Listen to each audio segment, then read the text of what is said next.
Le but recherché, ce n'est pas de nous faire passer simplement par beaucoup d'épreuves pendant une longue période de temps.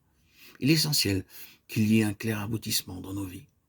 Nous devons traverser les épreuves pour atteindre un but précis. La Bible illustre souvent cela. Dieu traite une vie et ne la laissera pas avant d'être parvenu au but prédéterminé. Dans sa manière d'agir à l'égard de Job, il a permis que tout son gros bétail lui soit enlevé. Mais cela n'a pas conduit Job au but fixé par Dieu. Ensuite, ses troupeaux et ses bergers ont été consumés par le feu. Et Job n'est toujours pas parvenu au but. Même pas lorsqu'il a perdu ses fils et ses filles. Il n'est pas non plus sorti de l'épreuve. Lorsqu'il était couvert d'ulcères de la tête à la plante des pieds. Mais le jour est arrivé où ses lèvres ont été réduites au silence dans la soumission à Dieu et les épreuves de Job ont laissé place à une fin glorieuse. Jacques, dans son épître, y fait référence en disant « la fin du Seigneur ». Jacques 5, 11. Nous voyons que ce n'est pas la somme d'épreuves qui importe, mais c'est que le Seigneur parvienne à sa fin à travers elle. Nous devons garder cette pensée bien précisément dans nos cœurs. Nous ne passons pas par des épreuves sans nombre. Il peut y avoir beaucoup de temps perdu et des souffrances inutiles alors que Dieu veut parvenir à sa fin dans nos vies.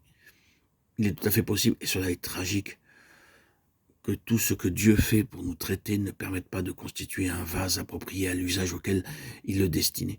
L'argile peut être modelée et remodelée dans les mains du potier, peut passer par le feu à plusieurs reprises et pour finir constituer seulement des fragments sans utilité.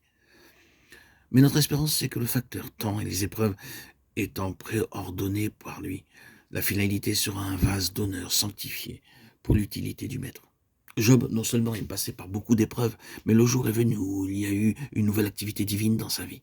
Et cette œuvre a introduit un changement radical en lui. L'intention de Dieu dans sa façon d'agir envers nous, ce n'est pas seulement de nous accorder une plus grande mesure de sa vie pour faire face aux situations que nous rencontrons. Il désire nous remodeler intérieurement par sa vie. Il est un fait que la vieille création ne peut pas être changée, doit demeurer à la croix. Mais il est tout aussi vrai que maintenant, nous avons la vie d'une nouvelle création en nous. Cette réalité est enseignée dans la parole de Dieu. En plaçant cette nouvelle vie dans l'homme, Dieu rend possible qu'il soit aussi transformé. L'homme peut être changé dans sa constitution. Il y a une différence entre le chrétien et le non-chrétien, pas seulement parce que le chrétien possède la vie divine et que le non-chrétien ne la possède pas, mais parce qu'à cause de l'activité de la vie divine, l'être intérieur du chrétien est transformé. Ce fait est vrai dans le domaine naturel. Lorsque deux personnes sont ensemble, elles s'influencent réciproquement.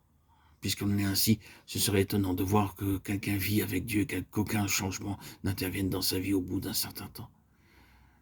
C'est le changement fondamental que nous désirons voir dans tous ceux qui ont reçu la vie divine. Nous avons l'espérance que, jour après jour, par l'œuvre intérieure de l'Esprit de Dieu, une transformation incessante s'opère, pour que nous soyons utiles pour lui, afin de pouvoir apporter aux autres. Nous ne nous attendons pas à une augmentation de la connaissance de la parole de Dieu. Et alors que nous avons considéré la vie de Paul, ne nous limitons pas à une connaissance objective, mais qu'à l'exemple de Paul, nous apprenions à suivre le Seigneur lui-même. C'est ainsi que nous pourrons le servir et servir les autres en leur apportant sa parole. Considérons la question de l'illumination intérieure. Un chrétien qui est spirituellement riche, c'est quelqu'un qui a l'esprit éclairé.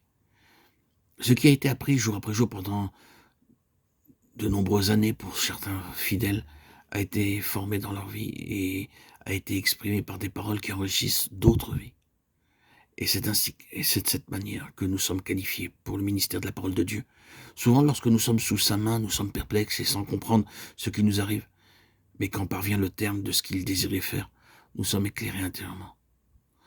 En acceptant sa manière de nous traiter, alors nous avons mûri dans la foi et l'obéissance. Et ainsi, nous pouvons recevoir ce collier tellement nécessaire pour nos vies. Je te conseille d'acheter de moi un collier afin que tu vois. Apocalypse 3, 18.